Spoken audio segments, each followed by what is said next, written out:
150 রানের lead. Prediction বলছে অস্ট্রেলিয়ার হারার সম্ভাবনা 70 ভাগ, উল্টো করে বলে বাংলাদেশের টেস্ট জেতার সম্ভাবনা 70 ভাগ অস্ট্রেলিয়ার মাটিতে, অস্ট্রেলিয়ার বিপক্ষে। এত সুখ আমি কি করে সইব? ডেফিনেটলি আনোয়ার হোসেন হইতে চাই না। তানজিদ তামিম শান্ত। আর কিছু বলার আছে? আর অনেক কিছু বলার আছে। আগের দিন একটা আলোচনাতে, ফার্স্ট ডে শেষে আলোচনাতে আমি বলেছিলাম যে বাংলাদেশ যদি কোনোভাবে 350 করে ফেলে, 150 লিড নেয়, trust me, game is on. Australia is the team যারাই সবচেয়ে বেশি প্রেসারে থাকবে। এবং টানা 2 দিন বাংলাদেশ যে ডমিনেন্স দেখিয়েছে ব্যাটে বলে দুই দিকে, এরা আমরা কেউ ভাবিনি, কেউ চিন্তা করিনি, কিন্তু যাদের করার কথা তারা করে দেখিয়েছেন। তানজিদ তামিম এবং নাজমুল হোসেন শান্ত দুজনের ব্যাটিং নিয়ে আলোচনা করব। তার আগে দ্বিতীয় নতুন বলে যে ঘটনাটা ঘটেছে সেই ঘটনাটা আলোচনার দাবি রাখে। ফার্স্ট, শান্ত আউট হয়ে গেলেন। লিটন দল যখন খুব ভালো করতে থাকে বা ভালো করতে থাকে, কেন যেন বাংলাদেশের টপমোস্ট ব্যাটসম্যান হিসেবেও লিটন পারফর্ম সেভাবে করতে পারেননি। আপনি লিটনের পারফরমেন্সগুলো দেখবেন, দল যখন চাপে, ভয়াবহ খারাপ অবস্থা, তখন লিটন এমন কিছু করেন যেটা পুরো বিশ্ব চমকে যায়। এই ম্যাচেও লিটন যে বলটা আইডিয়ালি লিফট করার বল, সেই বলে শট খেলতে গিয়ে উইকেট দিয়ে আসলেন। এক্সপেক্ট করিনি, খুব করে চেয়েছিলাম লিটন খুব ভালো খেলেন।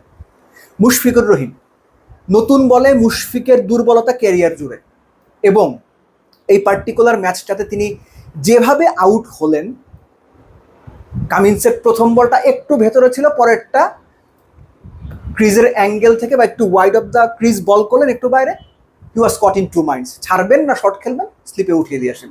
শান্তরটা একটু এক্সট্রা বাউন্স ছিল। নতুন বল নেওয়ার পর, টি সেশনের পর, এদের 6 ওভার স্প্যানের মধ্যে বাংলাদেশ 3 উইকেট হারিয়ে ফেলল। তখন রান কত বাংলাদেশে? 308, 110-এর মতো লিড হয়েছে। ওই অবস্থা থেকে হতেও পারত বাংলাদেশ পরের 25-30 রানের মধ্যে অল আউট হয়ে যেত।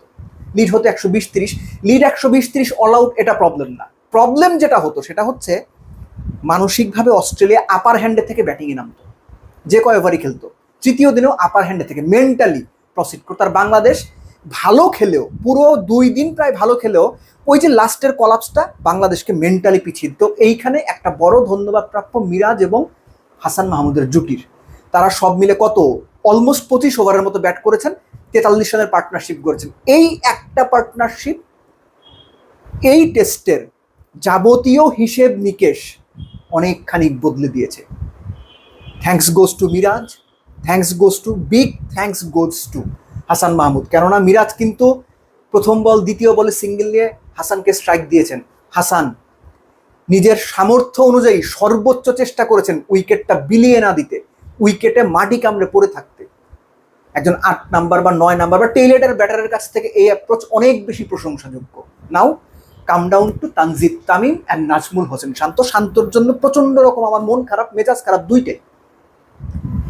বাংলাদেশের প্রেক্ষাপটে 41-42 টেস্টে 9টা 100, 4টা দেশের বাইরে, আউটস্ট্যান্ডিং ফিগার। এবং এই শান্তর এই ম্যাচে 100টা করা উচিত ছিল।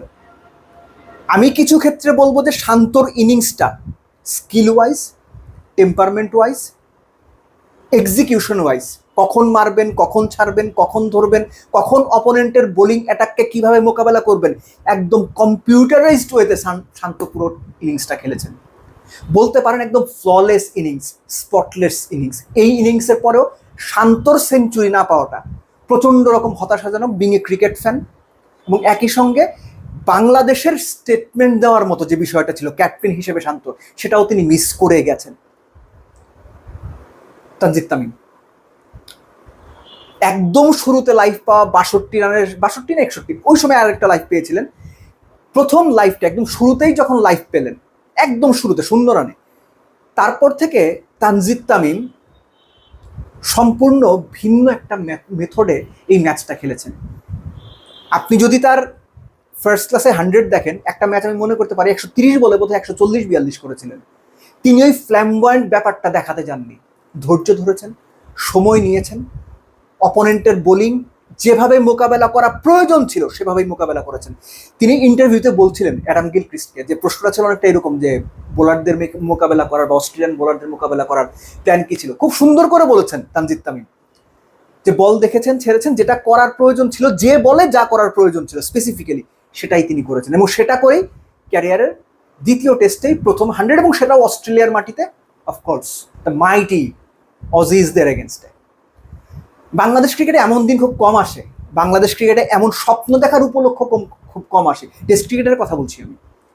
অস্ট্রেলিয়ার মাটিতে দ্বিতীয় দিন শেষেই বাংলাদেশ ওই সুবাসটা পাচ্ছে যে এই টেস্টে হয়তো আর একটু যদি ব্যাটিংটা ভালো হয়, বোলাররা যদি ফার্স্ট ইনিংসের কাছাকাছি রেপ্লিকেট করতে পারেন, অবিশ্বাস্য কিছু হয়ে যেতে পারে।